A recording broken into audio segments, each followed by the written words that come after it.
Hello everyone, welcome to simple English with Parveen. My YouTube channel में आप सबों का बहुत बहुत स्वागत है।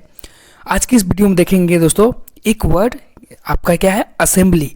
इसको किस तरह से हम लोग, इसका मीनिंग क्या होता है, इसको हम लोग सेंटेंस में किस तरह से यूज़ करते हैं, वो यह वीडियो में पूरा डिटेल में देखेंगे दोस्तों। तो चलिए वीडियो को देर ना करते हुए हम लोग देखते हैं असेंबली का मीनिंग क्या होता है। सबसे पहले मीनिंग जानने से पहले हम लोग को देखना होगा कि किस तरह से प्रोनाउंस करते हैं, वो चलिए देख लेते हैं। तो यहाँ पे देखिए आपका क्या कितना लेटर है दोस्तों। पहले ए है, उसके बाद डबल एस एक साथ है, उसके बाद ई है, उसके बाद आपका एम है, उसके बाद आपका बी है, उसके बाद आपका एल है, उसके बाद आपका वाई है। ए को आ पढ़ रहे हैं, ठीक ना दोस्तों। डबल एस को आधा सा पढ़ रहे हैं, उसके बाद ई को ए की मात्रा पढ़ रहे हैं, ठीक ना दोस्तों। एम को आधा माँ पढ़ रहे हैं, बी को आधा बा पढ़ रहे हैं, ठीक ना। एल को आधा ला पढ़ रहे हैं और वाई को बड़ी ई की मात्रा पढ़ रहे हैं। तो सब मिलके क्या बन गया आपको, असेंबली। इस तरह से आपका असेंबली प्रोनाउंस हुआ।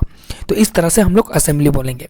अब देखिए इसका मीनिंग क्या होता है। असेंबली मतलब होता है सभा, जमावड़ा। मतलब एक बहुत सारे मतलब पीपल एक जगह जमा होते हैं, बहुत सारे पीपल एक जगह जमा होते हैं, उसी को हम लोग क्या बोलते हैं दोस्तों, असेंबली।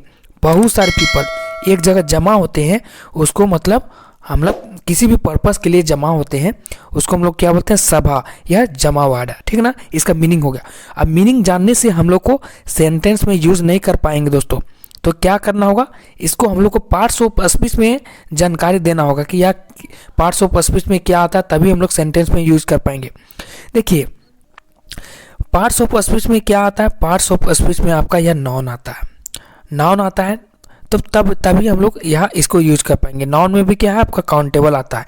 जब पता चल गया कि यह आपका काउंटेबल नाउन है, तो इसका आपका सिंगुलर भी बनेगा और प्लूरल भी बनेगा। तब हम लोग सिंगुलर की तरह भी इसको यूज़ कर सकते हैं और प्लूरल की भी तरह यूज़ कर सकते हैं। मतलब असेंबली, इसका मीनिंग क्या है, सभा या जमावड़ा। एक से अधिक लोग एक जगह में इकट्ठा होते हैं, उसी को हम लोग असेंबली बोलते हैं, ठीक ना। तो देखिए इसका सिंगुलर क्या होगा, असेंबली होगा।